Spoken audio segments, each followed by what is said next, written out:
اعوذ باللہ من الشیطان الرجیم بسم اللہ الرحمن الرحیم فبما رحمت من اللہ لنت لهم ولو كنت فظا غلیظ القلب لانفضوا من حولك فاعف عنهم واستغفر لهم وشاورهم في الامر فاذا عزمت فتوکل علی اللہ ان اللہ يحب المتوکلین۔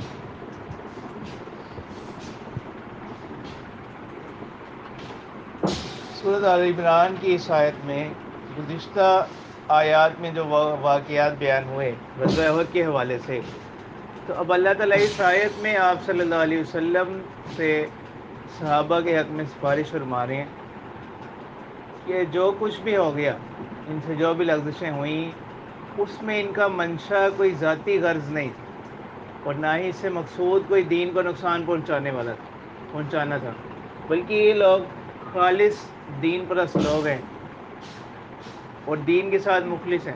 تو اللہ تعالیٰ ان حضرات کی سفارش فرما رہے ہیں فَبِمَا رَحْمَةٍ مِّنَ اللَّهِ لِنْتَ لَهُمْ، یعنی باوجود یہ کہ آپ صلی اللہ علیہ وسلم کیا ہیں، رحمت للعالمین ہیں، تو اللہ تعالیٰ فرما رہے ہیں فَبِمَا رَحْمَةٍ مِّنَ اللَّهِ، اس رحمت کے ساتھ جو اللہ کی جانب سے ہے، لِنْتَ لَهُمْ، آپ ان کے حق میں کیا رہے، نرم رہے، آپ ان کے ساتھ نرم، یعنی آپ کی یہ نرمی اور مہربانی یہ اللہ کی طرف سے ایک نعمت ہے آپ کے لیے۔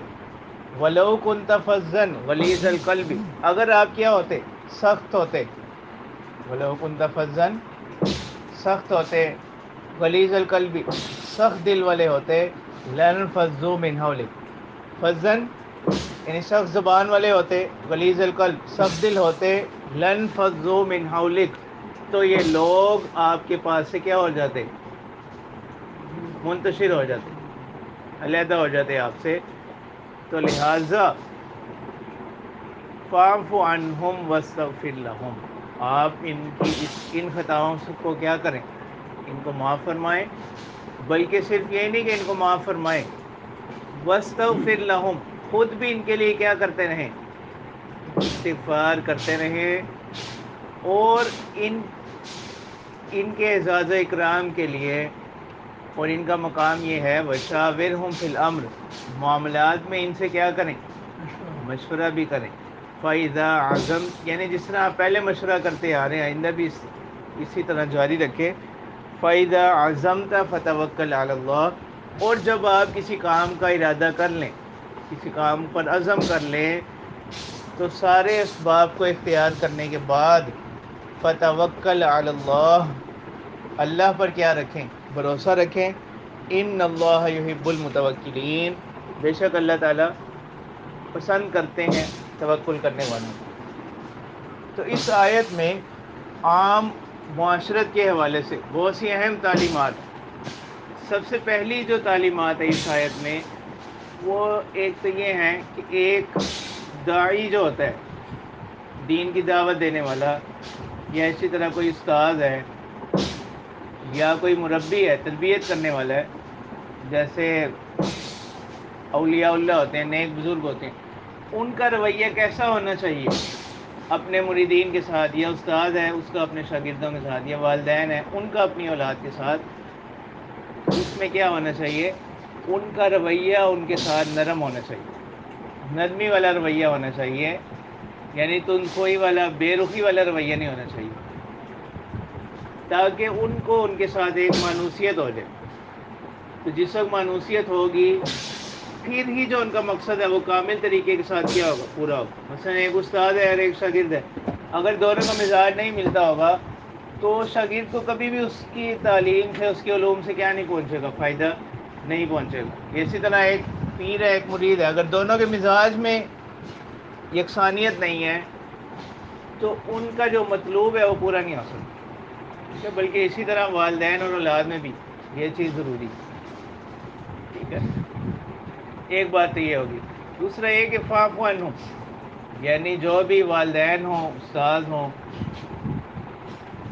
کوئی پیر ہو، اپنے مریدین سے اگر کوئی غلطیاں کوتاہیاں ہو جائیں، اولاد سے کوئی غلطی ہو جائے، یا اسی طرح اگر شاگردوں سے کوئی غلطی ہو جائے، تو ان کو کیا کرتے رہے، معاف کرتے رہے، یعنی ان کی خطاؤں سے درگزر کر۔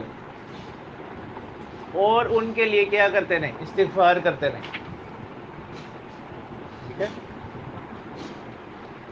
تو اب یہ اہم تعلیمات ہیں ایک داعی کے لیے بھی، والدین کے لیے بھی، استاذ کے لیے بھی، کہ جو بھی لوگ کسی نہ کسی اصلاح کے مرتبے پر فائز ہیں تو ان کے لیے اس آیت میں اہم تعلیمات اس آیت میں موجود ہیں. اور اسی طرح ایک بڑی تعلیم اور ایک بڑا کام جو اس آیت میں بیان کیا جا رہا ہے وہ مشورے سے متعلق ہے. مشورہ یہ عربی زبان کا لفظ ہے. ٹھیک ہے.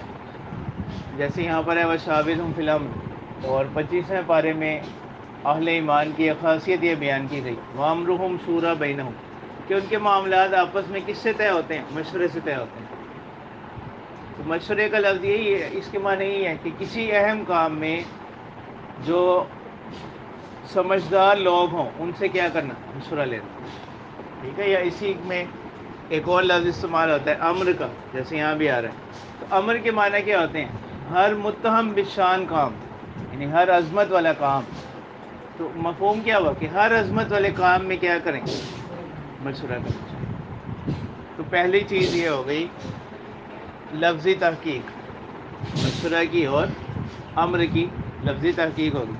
دوسری چیز جو یہاں پر ہے اسی جملے سے متعلق وہ یہ ہے کہ مشورہ کی شرعی حیثیت کیا ہے؟ مشورہ کی شرعی حیثیت کیا ہے؟ تو مشورہ کرنا ایسے امور کے اندر جن میں کوئی واضح حکم قرآن و سنت کا موجود نہ ہو، تو ایسے امور کے اندر مشورہ کرنا یہ کیا ہے؟ مسنون ہے، یہ سنت ہے. آپ صلی اللہ علیہ وسلم کی تعلیم سے یہ چیز کیا ثابت ہے. ایسے کاموں میں جن میں کوئی واضح حکم قرآن و سنت کا موجود نہ ہو ان میں مشورہ کرنا یہ کیا ہے؟ مسنون ہے.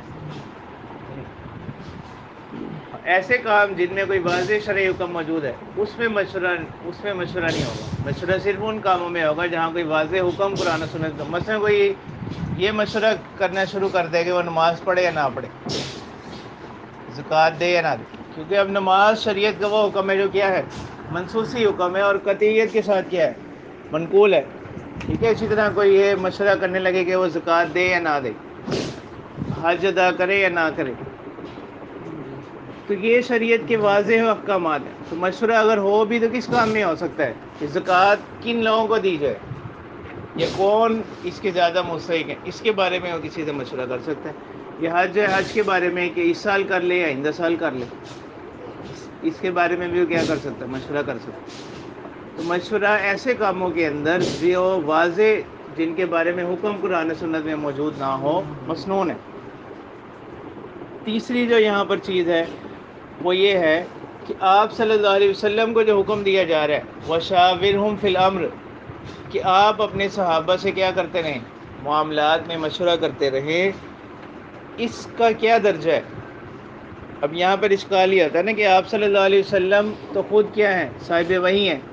تو آپ صلی اللہ علیہ وسلم کی تو تعلیم براہ راست کس سے ہوتی ہے؟ وحی سے ہوتی ہے. اسی وجہ سے ایک قول یہ ہو گیا کہ یہاں پر جو کہا گیا وَشَاوِرْهُمْ فِي الْأَمْرِ، اس کا مقصد یہ تھا کہ صحابہ کرام رضوان اللہ علیہم کی دلجوئی کے لیے، یعنی ان کے اکرام کے لیے آپ صلی اللہ علیہ وسلم کو یہ حکم دیا گیا کہ آپ ان کے ساتھ کیا کرتے رہیں؟ مشورہ کرتے رہیں. لیکن دوسری رائے یہ ہے کہ وہ کہتے ہیں کہ صرف کسی کی دلجوئی کے لیے مشورہ کرنا، جب تو یہ تو کوئی بامقصد چیز نہیں نظر آتی. نہیں کرنا تو وہی ہے جو خود کرنا، مشورہ کسی کی محض دلجوئی کے لیے کرنا. تو پھر بعض مفسرین نے فرق کیا، وہ فرماتے ہیں کہ آپ صلی اللہ علیہ وسلم کی ذات سے جو متعلق امور ہیں وہ دو طرح کے. کچھ کام تو ایسے ہیں جن میں براہ راست آپ صلی اللہ علیہ وسلم کو کیا ہوتا تھا؟ وہی سے تعلیم حاصل ہوتی. اور کچھ امور ایسے ہیں جو آپ صلی اللہ علیہ وسلم کی ثوابدید پر کیا کیے گئے؟ چھوڑ دیے گئے. ٹھیک ہے. اس میں واضح تعلیم وہی کے ذریعے نہیں دی گئی بلکہ آپ صلی اللہ علیہ وسلم کی ثوابدید پر کیا کر دیے گئے؟ چھوڑ. اور ایسی مثالیں آپ صلی اللہ علیہ وسلم کی سیرت میں ہمیں بے شمار ملتی ہیں. ایسے کاموں کے بارے میں آپ صلی اللہ علیہ وسلم کو حکم دیا جا رہا ہے کہ آپ کیا کرتے رہیں؟ صحابہ سے مشورہ کرتے رہیں. جیسے غزوہ بدر کے بارے میں غزوہ بدر کے وقت میں آپ نے کیا کیا؟ مشورہ کیا صحابہ سے. غزوہ احد کے وقت میں کیا، یا اور بھی بہت سے ایسے واقعات سیرت میں موجود ہیں کہ جب آپ صلی اللہ علیہ وسلم نے کیا کیا، اپنے صحابہ سے مشورہ کیا. تو حاصل یہ ہوا کہ آپ صلی اللہ علیہ وسلم کو جو مشورے کا حکم دیا جا رہا ہے وہ ان کاموں میں ہے جو آپ صلی اللہ علیہ وسلم کی صوابدید پر چھوڑ دیے گئے، آپ کی رائے پر چھوڑ دیے گئے. چوتھی چیز اس میں یہ ہے کہ حکومتی معاملات میں مشورہ کرنا. ٹھیک ہے، تو اس کی صورت یہ ہے جیسے آج کل، تو اس کی صورت اسلامی احکام کے اندر یہ ہے کہ یہ جو ووٹ دینا ہوتا ہے یہ بھی مشورے کی ایک صورت ہے. تو عوام جو ہے اپنی آزادی کے ساتھ اپنے نمائندوں کو کیا کرتی ہے؟ منتخب کرتی ہے. تو پھر وہ ان کے متعلق کیا کرتے ہیں؟ فیصلے کرتے ہیں. جیسے ہمارے یہاں پارلیمنٹ کی صورت ہوتی ہے. تو اسلام نے خود بڑی حد تک ایک جو وراثتی نظام تھا اس وقت جو چلا آ رہا تھا، شاہی نظام تھا جس میں باپ کے بعد بیٹا، بیٹے کے بعد، اسلام نے اس چیز کا کیا کیا؟ خاتمہ کی. اس کے جگہ اسلام نے مشورے کا اصول دیا. اب اس میں ان چیزوں کا پھر جو جدید جمہوریت ہے اور اس میں فرق یہ ہوگا کہ اسلام ان چیزوں میں لوگوں کو پابند بناتا ہے. ایسے لوگوں کا انتخاب کریں جو کیا ہوں؟ امانت دار ہوں، باکردار ہوں، ٹھیک ہے، متقی ہوں.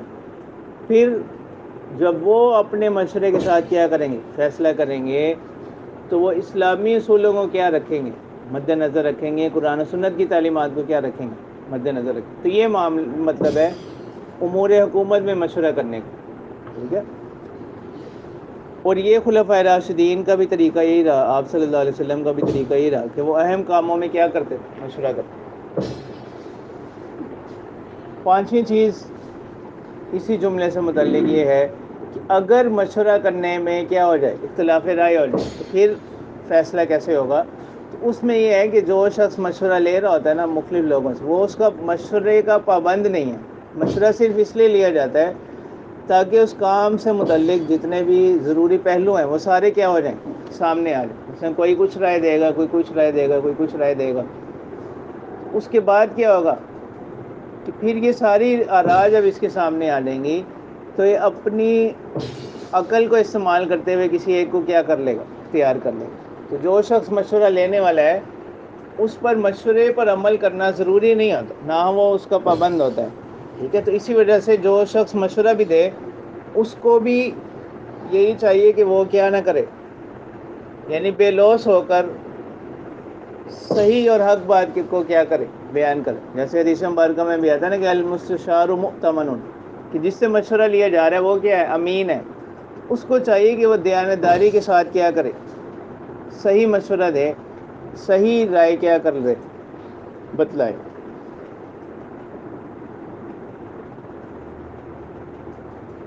پھر جو بھی مشورہ لینے والا ہے وہ اپنی عقل کے مطابق کیا کر لے؟ فیصلہ کر لے. اور چھٹی چیز جو آگے آ رہا ہے فَإِذَا عَزَمْتَ فَتَوَكَّلْ عَلَى اللَّهِ، کہ مشورے کے بعد جب ساری صورت اس کے سامنے آ گئی اب کیا کرنا ہے؟ تو جب یہ کسی کام کا پختہ ارادہ کر لے تو تب بھی یہ کیا نہ کرے، یعنی اپنے اوپر تکیہ نہ کر لے بلکہ اللہ پر کیا رکھے؟ بھروسہ رکھے.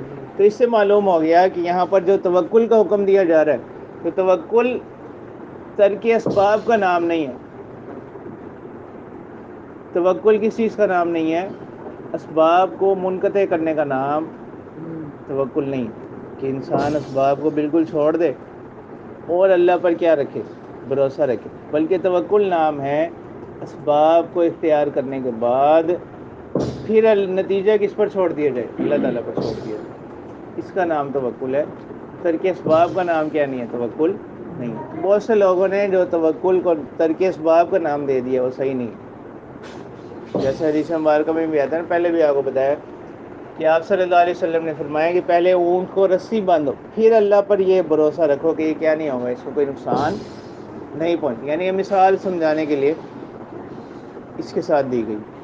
اِن ینصرکم اللہ فلا غالب لکم، اللہ تعالیٰ فرما رہے ہیں اگر اللہ تعالیٰ تمہاری مدد کرے فلا غالب لکم، تو کوئی تم پر کیا نہیں ہوگا، غالب نہیں ہوگا. وَإِن يَخْذُلْكُمْ، اور اگر اللہ تعالیٰ چاہیں کہ وہ تمہیں رسوا کر دیں، فَمَنْ ذَا الَّذِي يَنْصُرُكُم مِّن بَعْدِهِ، تو کون ہے جو تمہاری مدد کرے گا اس کے بعد.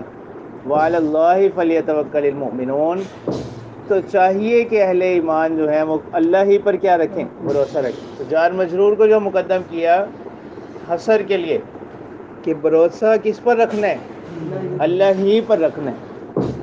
وَمَا كَانَ لِنَبِيٍّ أَن يَغُلَّ وَمَن يَغْلُلْ يَأْتِ بِمَا غَلَّ يَوْمَ الْقِيَامَةِ. اس کی شان نزول میں مختلف روایات ہیں کہ غزوہ بدر کے وقت مال غنیمت میں ایک چادر تھی، وہ گم ہو گئی. تو منافقین نے یہ بات مشہور کر دی کہ معاذ اللہ آپ صلی اللہ علیہ وسلم نے اس کو کیا کر دیا، یعنی وہ چادر اپنے قبضے میں لے لی. اب اس کا جواب اللہ تعالیٰ دے رہے ہیں وَمَا كَانَ لِنَبِيٍّ أَن يَغُلَّ، کسی نبی کے لیے کیا نہیں ہے، مناسب نہیں ہے، نبی کی شان کے لائق نہیں ہے أن يغل، کہ وہ کیا کریں، خیانت کریں. وَمَن يَغْلُلْ، پھر اس سے بھی بڑھ کر یہ ہے کہ وَمَن يَغْلُلْ يَأْتِ بِمَا غَلَّ يَوْمَ الْقِيَامَةِ، کہ جو کوئی خیانت کرے گا تو وہ لائے گا اس چیز کو جو اس نے کیا کی، خیانت کی، قیامت کے دن. یعنی قیامت کے دن اس کو اس کی سزا ملے گی. ثُمَّ تُوَفَّىٰ كُلُّ نَفْسٍ مَّا كَسَبَتْ وَهُمْ لَا يُظْلَمُونَ، پھر پورا دے دیا جائے گا ہر نفس کو جو اس نے کمایا، جو اس نے عمل کیا اس کا بدلہ اس کو پورا دے دیا جائے گا. وَهُمْ لَا يُظْلَمُونَ، اور اس میں کوئی کمی نہ کی جائے گی. أَفَمَنِ اتَّبَعَ رِضْوَانَ اللَّهِ كَمَن بَاءَ بِسَخَطٍ مِّنَ اللَّهِ وَمَأْوَاهُ جَهَنَّمُ وَبِئْسَ الْمَصِيرُ. اب اللہ تعالیٰ فرما رہے ہیں کہ دو لوگوں کے درمیان موازنہ کر رہے ہیں. ایک تو وہ شخص جس کے پیش نظر ہر وقت کیا ہو، اللہ تعالیٰ کی رضامندی ہو، اور اس کا مقصود یہی ہو کہ اللہ تعالیٰ کیا ہو جائیں، راضی ہو جائیں. اور دوسرا وہ ہے جو ہر وقت ایسے کام کر رہا ہے جس سے اللہ تعالیٰ ناراض ہوتے ہیں. تو یہ دونوں کیا نہیں ہو سکتے، برابر نہیں ہو سکتے. اسی طرح وہ لوگ جو آپ صلی اللہ علیہ وسلم پر الزام لگا رہے ہیں، یہ لوگ کامیاب نہیں ہو سکتے. افمن اتبع رضوان اللہ، کیا وہ شخص جس نے پیروی کی اللہ کی رضامندی کی، کمن اس شخص کی طرح ہو جائے گا باء بسخط من اللہ، جو اللہ کی ناراضگی کے ساتھ لوٹا، یعنی اللہ کی ناراضگی کا مستحق ہوا. وَمَأْوَاهُ جہنم، اور اس کا ٹھکانہ کیا ہے، جہنم ہے. وَبِئْسَ الْمَصِيرُ، اور وہ بری جگہ ہے. ہم درجات عند اللہ، ایسے لوگوں کے لیے کیا ہیں، درجات ہیں، مرتبے ہیں اللہ کے ہاں. واللہ بصیر بما یعملون، اور اللہ تعالیٰ دیکھ رہے ہیں جو وہ عمل کر رہے ہیں.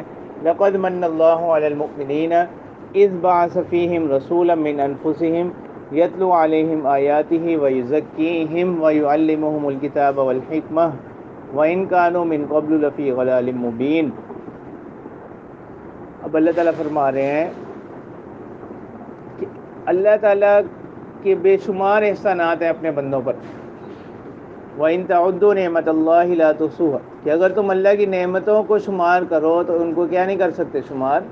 یعنی خود انسان کی اپنی ذات کے اندر اللہ تعالیٰ نے اپنی بے شمار نعمتیں رکھی ہیں. ٹھیک ہے، مثلا اس کا جو سارا نظام چل رہا ہے، اس کی سانس چل رہی ہے، انسانی جسم کا جو سارا نظام چل رہا ہے، یہ خود اللہ کی ایک بہت بڑی نعمت ہے.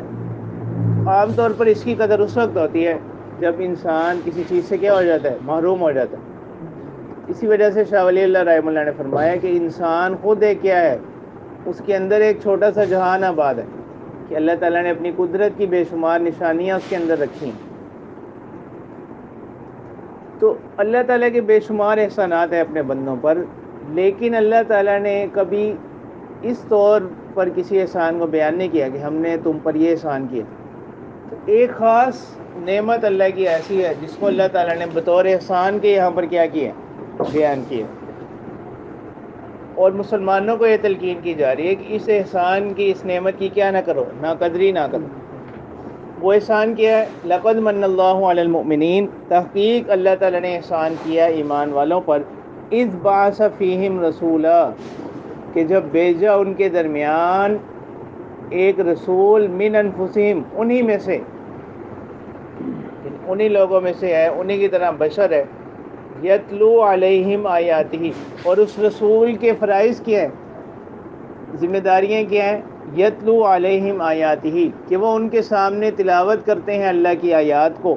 وَيُزَكِّيهِمْ، اور ان کو سنوارتے ہیں، پاکیزہ بناتے ہیں، وَيُعَلِّمُهُمُ الْكِتَابَ وَالْحِکْمَةَ، اور ان کو کتاب و حکمت کی تعلیم دیتے ہیں، اور ان کو کتاب و حکمت کی تعلیم دیتے ہیں۔ کتاب سے مراد قرآن مجید، اور حکمت کے بارے میں مفسرین کی ایک جماعت کا قول یہ ہے کہ حکمت سے مراد سنت، حکمت سے مراد سنت رسول صلی اللہ علیہ وسلم۔ اب اللہ تعالیٰ فرما رہے ہیں کہ اس رسول کے آنے سے پہلے وَإِن كَانُوا مِن قَبْلُ لَفِي ضَلَالٍ مُبِينٍ،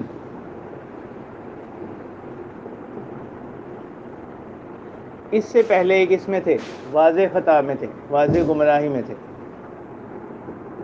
ہر لحاظ سے گمراہی تھی، اخلاق کے لحاظ سے بھی، معاشرت کے لحاظ سے بھی، معاملات کے لحاظ سے بھی، ہر لحاظ سے یہ لوگ کس میں تھے؟ گمراہی میں تھے۔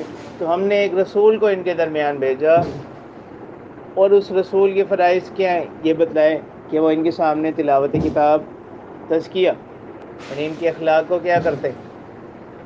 سنوارتے تھے۔ وَيُعَلِّمُهُمُ الْكِتَابَ وَالْحِکْمَةَ، اور ان کو کیا کرتے؟ کتاب و حکمت کی تعلیم دیتے تھے۔